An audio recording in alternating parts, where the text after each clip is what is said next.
coba lihat. Pancasila satu. Ketuhanan yang Maha Esa. Satu.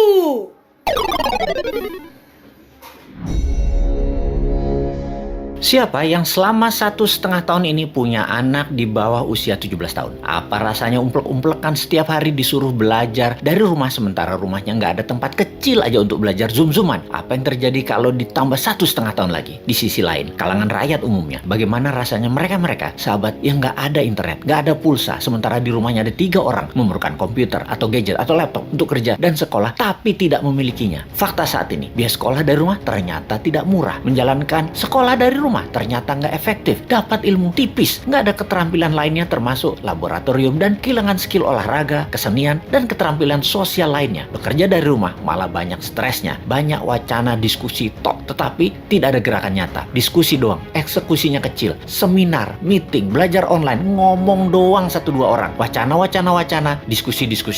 Rekening mah minus juga. Saat ini dunia bergeser jauh. Berapa lama kita akan menjadi seperti ini di bawah serangan virus? Jawabannya, kalau gini cara mengelolanya, selamanya, setidaknya sampai tahun 2025. Demikian kata WHO dan World Bank. Waduh, paling cepet 2023 awal deh. Tetap aja lama. Maunya tahun 2021 ini paling lama selesai deh. Vaksin dah tuh 100% orang Indonesia. Pertanyaan lagi, apakah selesai COVID? Ya nggak tahu juga. Menurut Ngana, selesaikah COVID ketika 100% manusia Indonesia sudah divaksin? Jawabannya nggak tahu. Misalnya, manusia setelah divaksin, efeknya tingkat kematian dan fatality-nya menurun. Tetapi tetap bisa kena. Dimana kalau kena ya isolasi mandiri, katakan 10 hari. Setiap hari ada 30.000 orang bergantian bergiliran. Tiap hari ada 30.000. Karena 10 hari di isoman, maka yang dikurung hari itu adalah 300.000 orang per hari yang terkurung gantian sampai 100 juta orang. Gitu ya, 2 tahun itu bisa tercapai. Bisa lebih. Serem amat ya kalau ini terjadi. Untuk mencapai 60% populasi yang benar, ya bisa 2 tahun lagi, mungkin bisa 4 tahun lagi. Kalau hal ini terjadi, maka bukan hanya ekonomi yang ambiar, tetapi keterampilan sosial anak kita, keterampilan lainnya hilang. Bisa terjadi generation gap yang parah, di mana di tahun 2045, 24 tahun lagi, mereka usianya yang sekarang 10-20 tahun itu adalah mereka menjadi tulang punggung angkatan kerja dan usaha. Mereka, bayangkan, tidak punya keterampilan yang mumpuni. Maka angkatan yang usianya 50-70 tahun di kemudian tadi masih tetap bekerja dan ini tidak efektif. Maka gawat kalau bernegara tidak ada yang memikirkan hal ini, tetapi lebih memikirkan tenaga kerja asing bagaimana bisa masuk terus dengan dilindungi pejabat paling berkuasa. Alhamdulillah berhasil masuk terus. Itu lebih penting baginya sekarang. Saat ini generasi mendatang ngapain gue pikirin katanya. Yang penting saat ini lagi berkuasa, gak ada yang boleh halangin. Pokoknya gigi 5, gaspol, gue harus kaya. Lalu siapa yang urus generasi muda yang sudah 1,5 tahun ini dikurung di rumah? Ditambah masih ada kemungkinan dikurung lagi 1,5 tahun lagi. Kita urai masalahnya. Kalau anak usia saat ini 7-11 tahun, usia SD, mereka tidak mengerti banyak tentang culture, budaya lokal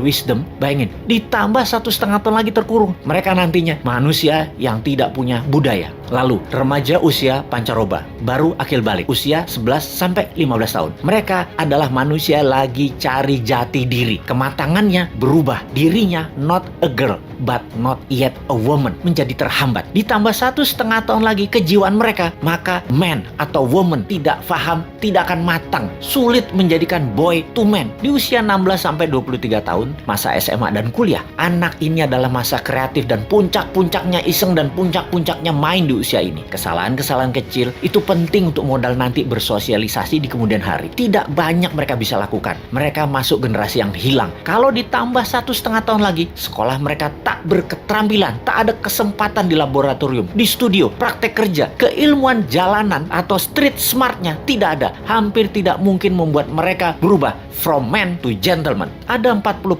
saat ini dari populasi Indonesia yang usianya saat ini 7-23 tahun. Yang 20 tahun lagi mereka merupakan tulang punggung keluarga, bangsa, negara. Jadi apa mereka ini nantinya? Ada yang mikirin pelindung nikel, mikirin. Yang pasang baliho jualan tahun 2024 itu mikirin. Yang menjabat sekarang mikirin. Kalau bosman, ada tuh bala muda walau kecil, kita berjuang.